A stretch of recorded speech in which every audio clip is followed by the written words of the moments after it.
প্রণাম। অশ্বত্থামা এক অদ্ভুত নাম। জন্মের সময় ঘোড়ার মতো শব্দ করেছিলেন, তাই শিশুর নাম হয় অশ্বত্থামা। ইনি দ্রোণাচার্য এবং কৃপির একমাত্র সন্তান। এনার জন্ম হয় মহাদেব, যম, কাম এবং ক্রোধের মিলিত অংশে। ইনি মহাবীর ছিলেন, কিন্তু বীরত্বের সঙ্গে ছিল তার অত্যন্ত ক্রূরতা। ক্রোধে উন্মাদ হলে ইনি পিশাচের ন্যায় বল প্রয়োগ করতেন। এর চারিত্রিক দৃঢ়তা কিছু ছিল না। ইনি সপ্ত চিরঞ্জীবীদের মধ্যে একজন। ভগবান শ্রীকৃষ্ণের অভিশাপেই সপ্ত চিরঞ্জীবীদের মধ্যেও এনার নাম সামিল হয়। মহাভারতের অত্যন্ত জনপ্রিয় এবং বলা বাহুল্য অত্যন্ত জটিল চরিত্র অশ্বত্থামা। আজকে আমরা অশ্বত্থামার জীবনের কিছু ঘটনা জানব।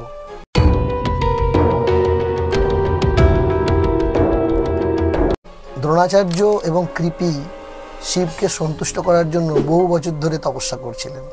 তো শিব তপস্যায় সন্তুষ্ট হয়ে দ্রোণাচার্য এবং কৃপির কাছে এসে তাদেরকে বর দিতে প্রস্তুত হন। দ্রোণাচার্য শিবের মতো শক্তির অধিকারী এক পুত্রের বর চেয়ে নেন। মহাদেবও রাজি হয়ে যান এবং তথাস্তু বলে সেখান থেকে চলে যান। এরপর জন্ম হয় অশ্বত্থামার। অশ্বত্থামার কপালে তিনি এক ঐশ্বরিক মণি বা ঐশ্বরিক রত্ন নিয়ে জন্মগ্রহণ করেছিলেন। এই রত্ন বা এই মণিটি তাকে মানুষ তথা মানুষ অপেক্ষা নিম্নতর যে প্রাণী তাদের ওপর আধিপত্য বিস্তার করতে সহায়তা করেছে। এটি তাকে ক্ষুধা, তৃষ্ণা, ক্লান্তি, বার্ধক্য, রোগ, অস্ত্রাদি এবং এমনকি দেবতাদের থেকেও রক্ষা করেছিল। এই রত্নটি বা এই মণিটি তাকে প্রায় অজেয় এবং অমর করে তুলেছিল। অশ্বত্থামা পিতার কাছেই শাস্ত্রাদি পড়াশোনা করেন এবং পিতার কাছ থেকেই নানা রকমের যুদ্ধবিদ্যা এবং অস্ত্রশস্ত্রের শিক্ষাও লাভ করেন। ধনুর্বেদে বিশেষ পারদর্শিতাও লাভ করেন। পিতা মাতার সঙ্গে ইনি হস্তিনাপুরেই মাতুল গৃহে অর্থাৎ কৃপাচার্যের কাছে বসবাস করতেন। কৃপাচার্য প্রথমে কুমারদের অস্ত্র শিক্ষা দিতেন। সেই সুযোগে অশ্বত্থামাকেও তিনি ধনুর্বিদ্যা শিক্ষা দেন, যদিও অশ্বত্থামার পরিচয় কুমাররা কেউ জানতেন না।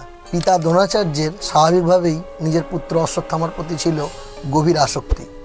তাই তিনি সবসময় চাইতেন যে বাকি কুমারদের থেকে অশ্বত্থামা যেন বড় ধনুর্বিদ হয়ে ওঠে এবং সেই জন্য গোপনে তিনি অশ্বত্থামাকে অধিক সময় ধরে শিক্ষাদান করতেন। পিতার কাছ থেকে অশ্বত্থামা বহু দিব্য অস্ত্রের প্রয়োগও শিখেছিলেন।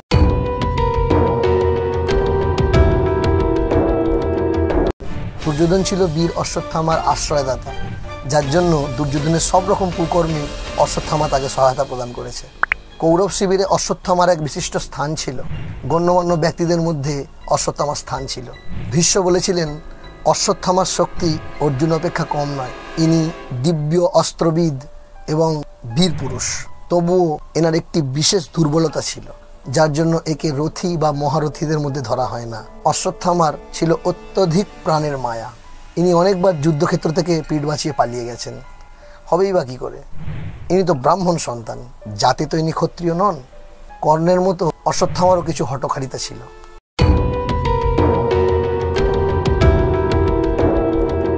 মহাভারতের যুদ্ধের দশম দিনে ভীষ্মের পতনের পর দ্রোণাচার্য সর্বোচ্চ সেনাপতি পদে নিযুক্ত হন। তিনি দুর্যোধনকে প্রতিশ্রুতি দেন যে তিনি যুধিষ্ঠিরকে বন্দী করবেন, কিন্তু বারবার তা করতে তিনি ব্যর্থ হন। এর জন্য দুর্যোধন দ্রোণাচার্যকে অনেক রকম কুকথাও শোনাতে থাকে। পিতার সম্বন্ধে এরকম কুকথা শুনে অশ্বত্থামার সঙ্গে দুর্যোধনের সম্পর্ক ক্ষণিককালের জন্য নষ্ট হয়। ভগবান শ্রীকৃষ্ণ কিন্তু এদিকে জানতেন যে সশস্ত্র দ্রোণাচার্যকে কোনোদিনই পরাস্ত করা সম্ভব হবে না। একমাত্র অস্ত্র ত্যাগ করলেই তাকে বধ করা সম্ভব। তাই শ্রীকৃষ্ণ পাণ্ডবদেরকে উপদেশ দেন, যদি অশ্বত্থামার মৃত্যুর খবর ছড়ানো যায় তাহলে দ্রোণাচার্য অস্ত্র ত্যাগ করবেন এবং সহজেই তাকে বধ করা সম্ভব হবে। তার দুঃখ তাকে আক্রমণের জন্য দুর্বল করে দেবে। পাণ্ডবরা সকলেই প্রথমে শ্রীকৃষ্ণের কথার সঙ্গে সহমত পোষণ না করলেও সকলেই রাজি হয়ে যান, কিন্তু যুধিষ্ঠির কোনো মতেই মিথ্যে কথা বলবেন না। তাই শ্রীকৃষ্ণ অশ্বত্থামার নামের একটি হাতিকে বধ করার পরিকল্পনা করেন। এরপর দ্রোণাচার্যকে খবর দেওয়া হয় যে অশ্বত্থামা মারা গেছেন। দ্রোণাচার্য কারোর কথায় বিশ্বাস করেন না। তিনি জানেন যে যুধিষ্ঠিরই একমাত্র সত্যবাদী এবং তার কথাতেই বিশ্বাস করা সম্ভব। তিনি যে যুধিষ্ঠিরকে জিজ্ঞেস করেন এবং যুধিষ্ঠির বলেন যে হ্যাঁ, অশ্বত্থামা মারা গেছেন। কিন্তুর পরেই কিছু বলার আগেই ভগবান শ্রীকৃষ্ণ সে সময় জোরে শঙ্খ বাজিয়ে দেন। অশ্বত্থামা যে একটি হাতি ছিল সেই কথাটি চাপা পড়ে যায়। এরপরে দ্রোণাচার্য প্রবলভাবে মানসিকভাবে ভেঙে পড়েন এবং তিনি অস্ত্র ত্যাগ করে দেন। তিনি অস্ত্র ত্যাগ করার পরে তিনি যখন মাটিতে বসে পড়েন হাঁটু গেড়ে, দ্রুপদের পুত্র ধৃষ্টদ্যুম্ন তার শিরচ্ছেদ করে তাকে বধ করেন। প্রতারণামূলকভাবে পিতাকে হত্যা করা হয়েছে এই কথা জানার পর অশ্বত্থামা পাণ্ডবদের ওপর নারায়ণ অস্ত্র প্রয়োগ করেন। নারায়ণ অস্ত্রের থেকে বাঁচার একমাত্র উপায় ছিল যে সমস্ত অস্ত্র ত্যাগ করে নারায়ণ অস্ত্রের অনুগত হওয়া। ভগবান শ্রীকৃষ্ণ জানতেন নারায়ণ অস্ত্রকে কী করে নিষ্ক্রিয় করতে হয়, তাই তিনি পাণ্ডবদের বলেন যে সকলে নিরস্ত্র হয়ে এই অস্ত্রের কাছে আনুগত্য প্রকাশ করতে। শ্রীকৃষ্ণের আদেশ পালনের কারণে পাণ্ডবরা বেঁচে যান। প্রতিহিংসার কারণেই তখন অশ্বত্থামা নারায়ণ অস্ত্রের প্রয়োগ বিফল দেখে ধীরে ধীরে আগ্নেয়াস্ত্র, বরুণাস্ত্র ইত্যাদির প্রয়োগ করেন, কিন্তু সে সকল চেষ্টাও ব্যর্থ হয়। যেহেতু ধৃষ্টদ্যুম্নের শিরচ্ছেদ করে তার পিতার হত্যা করেছিলেন, তাই তিনি আগে ধৃষ্টদ্যুম্নকেই মারতে চাইছিলেন, কিন্তু বারবার চেষ্টা করেও তিনি ধৃষ্টদ্যুম্নকে বধ করতে পারলেন না। তার দ্বারা নিক্ষেপিত আগ্নেয়াস্ত্র তথা বরুণাস্ত্র ইত্যাদিতে অনেক সৈন্যই মরেছিল, কিন্তু কৃষ্ণ ও পাণ্ডবদের কোনো ক্ষতি হয়নি। এই দেখে অশ্বত্থামা বলেছিল, ধিক ধিক, সকলই ধিক, সকল শাস্ত্র মিথ্যা, অস্ত্রের সকল বর্ণনা মিথ্যা।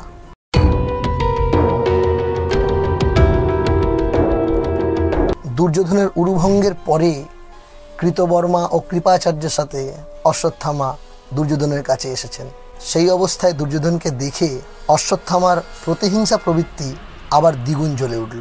পিতা দ্রোণাচার্যের মৃত্যুর সময় যে শোক তাকে গ্রাস করেছিল, এই শোক যেন তার চেয়েও বেশি।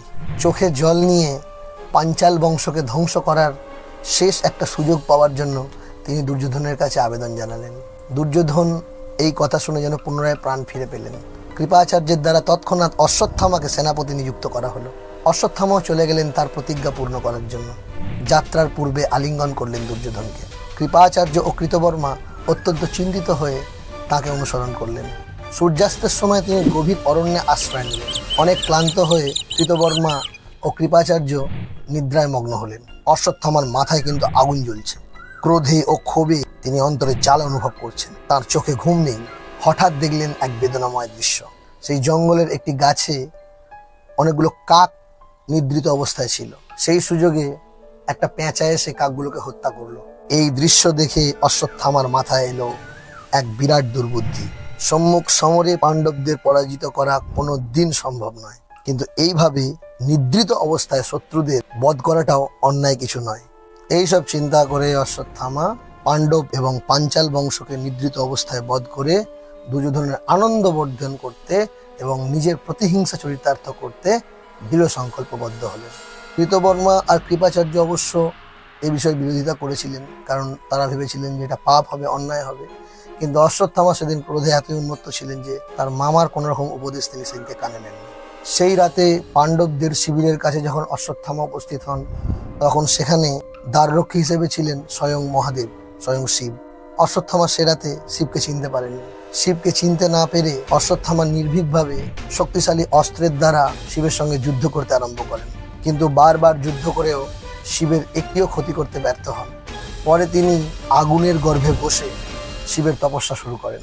অবশেষে সেই তপস্যা শিবকে মুগ্ধ করে এবং তিনি অশ্বত্থামার সামনে দ্বাররক্ষী থেকে আসল রূপে হাজির হন।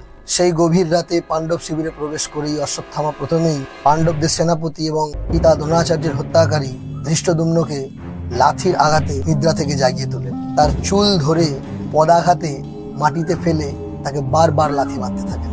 বীর ধৃষ্টদ্যুম্ন ভয়ে এবং নিদ্রার আবেশে অশ্বত্থামাকে বিশেষভাবে সেরাতে বাধা দিতে পারেন।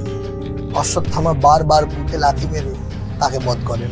অশ্বত্থামা শিখণ্ডী, উত্তমৌজ, যুধামন্যু এবং পাণ্ডব বাহিনীর অন্যান্য অনেক বিশিষ্ট যোদ্ধা সহ অবশিষ্ট যোদ্ধাদের হত্যা করে এগিয়ে যান। যদিও অনেক যোদ্ধা পাল্টা লড়াই করে, অশ্বত্থামা 11 রুদ্রের একজন হিসেবে তার সক্রিয় ক্ষমতার কারণে অক্ষত থেকে যায়। যারা অশ্বত্থামার ক্রোধ থেকে পালানোর চেষ্টা করে তাদের শিবিরের প্রবেশদ্বারে কৃপাচার্য ও কৃতবর্মা কুপিয়ে হত্যা করে। অশ্বত্থামাকে যেন এক ভয়ঙ্কর রাক্ষসের মতো মনে হয়েছিল সেদিন। সর্বাঙ্গে রক্ত, হাতে খড়গ, আকৃতিতে ভীষণ এমন একজনকে সেরাতে মানুষ ব্যতীত অন্য কোনো জীব বলে মনে হয়েছিল। এই প্রবল নরসংহারের পর অশ্বত্থামা, কৃপাচার্য এবং কৃতবর্মা এই আনন্দের সংবাদটি দেওয়ার জন্য দুর্যোধনের খোঁজে চলে যান। দুর্যোধনের কাছে সমস্ত পাঞ্চাল বংশের মৃত্যুর সংবাদ ঘোষণা করার পর তারা বলেন, পাণ্ডবদের এমন কোনো পুত্রও জীবিত নেই যারা পাণ্ডবদের বিজয়ে আনন্দ করতে পারে। ভীষ্ম, দ্রোণ এবং কর্ণ যা করতে পারেনি, অশ্বত্থামা সেটা করে দেখিয়েছে।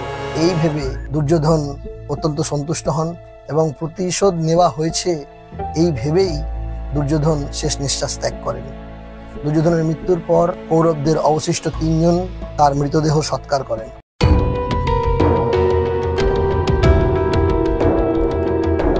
সেই রাতে কৃষ্ণ, পঞ্চপাণ্ডব এবং সাত্যকী গঙ্গা তীরে থাকার দরুনই অশ্বত্থামা এই নারকীয় নাটক করতে সক্ষম হয়েছিল।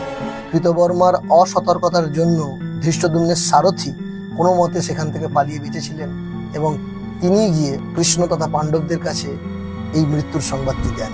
তা শুনে পাণ্ডবরা মর্মাহত হন।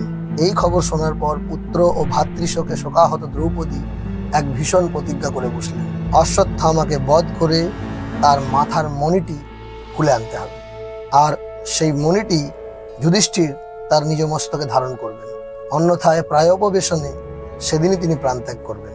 তার অনুরোধে ভীম তখনই নকুলকে সারথি করে ধনুর্বাণ নিয়ে অশ্বত্থামার খোঁজে রথযাত্রা করেন। কৃষ্ণ অত্যন্ত চিন্তিত হন। তিনি যুধিষ্ঠিরকে বলেন, ভীমকে এইভাবে দ্রোণপুত্রের সন্ধানে যেতে দেওয়াটা ঠিক হয়নি, কারণ অশ্বত্থামা তার পিতার নিকট ব্রহ্মশির অস্ত্রের প্রয়োগ শিখে নিয়েছিলেন। এই অতি ভীষণ অস্ত্র কিন্তু পৃথিবীকেও দগ্ধ করতে পারে। অপরপক্ষে দ্রোণাচার্য এই ব্রহ্মশির অস্ত্রের প্রয়োগ অর্জুনকেও শিখিয়েছিলেন। তিনি নিজের পুত্রের চপলতা সম্বন্ধে জানতেন। দ্রোণাচার্য পুত্রকে অত্যন্ত অনিচ্ছা সত্ত্বেও এই ব্রহ্মশির অস্ত্রের প্রয়োগ শিখিয়েছিলেন একমাত্র পুত্রের অনুরোধের কারণে। বিদ্যাদানকালে তার চিত্ত ছিল অপ্রসন্ন। এই বিদ্যাদানের সময় তিনি অশ্বত্থামাকে বলেছিলেন, বৎস, পরম বিপদে পড়েও কিন্তু মানুষের ওপর তুমি এই অস্ত্রের প্রয়োগ করো না। পরে আবার বলেছিলেন, তুমি কখনো সৎপথে থাকবে না, এটা আমি জানি।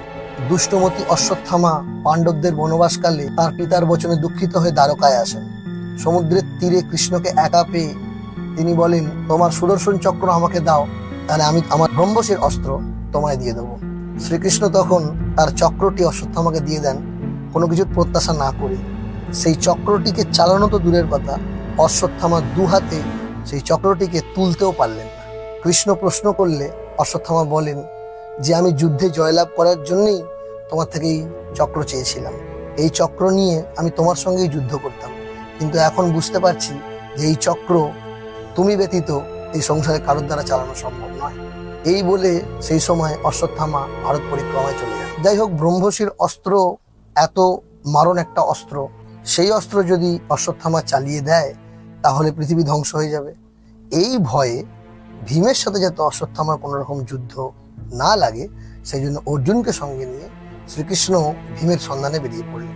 ব্যাসদেবের আশ্রমে গঙ্গার তীরে ভীমকে দেখতে পেয়ে শীঘ্রই তারা ভীমের পেছনে গিয়ে দাঁড়ালেন। এরা সকলে দেখলেন যে ক্রোধী অশ্বত্থামা কুশের কৌপিন পরে ঘৃত সিঞ্চিত দেহে ব্যাসদেব ও অন্যান্য মুনিদের সঙ্গে আশ্রমে বসে আছেন। অশ্বত্থামা তৎক্ষণাৎ শস্ত্রধারী ভীম ও পেছনে কৃষ্ণ ও অর্জুনকে দেখে তাদেরকে বধ করার জন্য ব্রহ্মশির অস্ত্র প্রয়োগ করেন। কৃষ্ণের আদেশে অর্জুনও তখন সেই দিব্যাস্ত্রের প্রতিষেধক একটি অস্ত্র প্রয়োগ করেন। উভয় মহা অস্ত্রের তেজে গোটা পৃথিবীতে ঘোর দুর্দিন দেখা দেয়। সেই প্রলয়ঙ্কর কাণ্ড নিবারণ করার জন্য ব্যাসদেব ও নারদ দুজনেই অশ্বত্থামা ও অর্জুনকে তিরস্কার করেন। অর্জুন তৎক্ষণাৎ কৃতাঞ্জলি হয়ে বলেন যে, অশ্বত্থামার অস্ত্রকে নিরস্ত করার জন্যই আমি অস্ত্রের প্রয়োগ করেছি। অর্জুন তৎক্ষণাৎ অস্ত্র সংবরণ করতে পারলেন, কিন্তু অস্ত্র সংবরণ করার বিদ্যা অশ্বত্থামার জানা ছিল না। সেই পরিপ্রেক্ষিতে পাণ্ডবদের বংশ কিভাবে অবসান করা যায় সেটা ভেবে অশ্বত্থামা তখন সেই ব্রহ্মশির অস্ত্রকে উত্তরার গর্ভের দিকে ঘুরিয়ে দেন। সেই সময় উত্তরার গর্ভে অজাত পরীক্ষিত ছিলেন এবং তৎক্ষণাৎ তার সেখানে মৃত্যু হয়। পরে অবশ্য শ্রীকৃষ্ণ পরীক্ষিতকে পুনর্জীবিত করেছিলেন। অশ্বত্থামাকে তখন তার কপালের মণিটি সমর্পণ করতে বাধ্য করা হয়েছিল। প্রথমে মণিটি দিতে অস্বীকার করলেও পরে কিন্তু অশ্বত্থামা বাধ্য হয়ে মণিটি দিয়ে দিয়েছেন। শ্রীকৃষ্ণ অশ্বত্থামাকে কলিযুগের শেষ অবধি বেঁচে থাকার অভিশাপ দেন। তিনি বলেন, আমার শাপে তোমাকে জীবনে অশেষ দুর্গতি ভোগ করতে হবে। তুমি হাজার হাজার বছর সঙ্গীহীনভাবে পৃথিবীতে বিচরণ করবে। মনীষীগণ তোমাকে ভ্রূণঘাতী পাপী বলে চিরদিন ভৎসনা করবেন। তোমার মন অত্যন্ত নীচ, তো তুমি পাপ, তোমার শরীর ব্যাধিপূর্ণ হবে, তোমার শরীরে গলিত কুষ্ঠ রোগ হবে, একাকী দুর্গম বনে তোমাকে ঘুরে বেড়াতে হবে। ব্যাসদেবও শ্রীকৃষ্ণের এই অভিশাপকে অনুমোদন করেন এবং বলেন, ব্রাহ্মণ বংশে জন্ম নিয়ে এইরকম নিষ্ঠুর পাপ কাজের জন্য কৃষ্ণের শাপে তোমাকে কষ্ট পেতেই হবে। অশ্বত্থামা মণিটি দান করলেন এবং সকলের সাক্ষাতে ব্যথিত চিত্তে বনে গমন করলেন। কিন্তু যাবার পূর্বে অনুশোচনার জন্য কিংবা তার কোনো শুভ সংস্কারের জন্য শ্রীকৃষ্ণের কথা কোনো প্রতিবাদও করেন, বলেছিলেন, এই পুরুষোত্তম ভগবানের বাক্য সত্য হোক।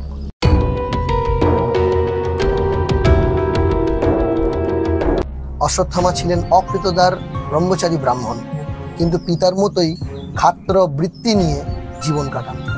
তার চরিত্রে কিন্তু হঠকারিতা ছাড়া আর কোনো বিশেষ দুর্বলতা ছিল না। সাধারণ চরিত্রেরই মানুষ ছিলেন তিনি। হঠকারিতার জন্য শেষ জীবনে নিজের প্রতিহিংসার প্রবৃত্তিকে চরিতার্থ করার জন্য যা করলেন তা অত্যন্ত ঘৃণিত ও পৈশাচিক কাজ। সমস্ত কুরুযুদ্ধে এরকম নৃশংসতার কোনো নজির নেই। ষড়রিপুর মধ্যে যে কোনো একটা রিপু অত্যন্ত প্রবল হলে অন্য গুণগুলি সব ম্লান হয়ে যায়। কৃষ্ণের অভিশাপে তিনি এখনো জীবিত আছেন। তিনি জীবিত থাকার ফলেই যে সমস্ত পাপ তিনি করেছেন সেই পাপের প্রায়শ্চিত্ত করারও সুযোগ পাবেন। ভগবান বিষ্ণুর দশম অবতার কল্কি অবতার যখন কলির হাত থেকে পৃথিবীকে মুক্ত করতে আসবেন, তখন সেখানে অশ্বত্থামার একটি বিশেষ ভূমিকা রয়েছে। সপ্ত চিরঞ্জীবীদের মধ্যে অশ্বত্থামা এক। সপ্ত চিরঞ্জীবীদের মধ্যে পরশুরামের কথা আমরা আগেই জেনেছি, আজকে অশ্বত্থামার কথা জানলাম। বাকি চিরঞ্জীবীদের কথাও আমরা জানবো অন্য কোনো একটি ভিডিওতে, অন্য কোনো একদিন। জানা অজানা এরকমই অনেক শাস্ত্রীয় জ্ঞান লাভ করার জন্য চ্যানেলটি সাবস্ক্রাইব করে রাখুন। এই ভিডিওটি যদি আপনাদের পছন্দ হয় তাহলে ভিডিওটিতে একটি লাইক করুন। এই ভিডিওটি আপনার জ্ঞান বৃদ্ধিতে কতিপয় সাহায্য করলে শেয়ার করার মাধ্যমে এই ভিডিওটি অন্যজনকে দেখার সুযোগ করে দিন।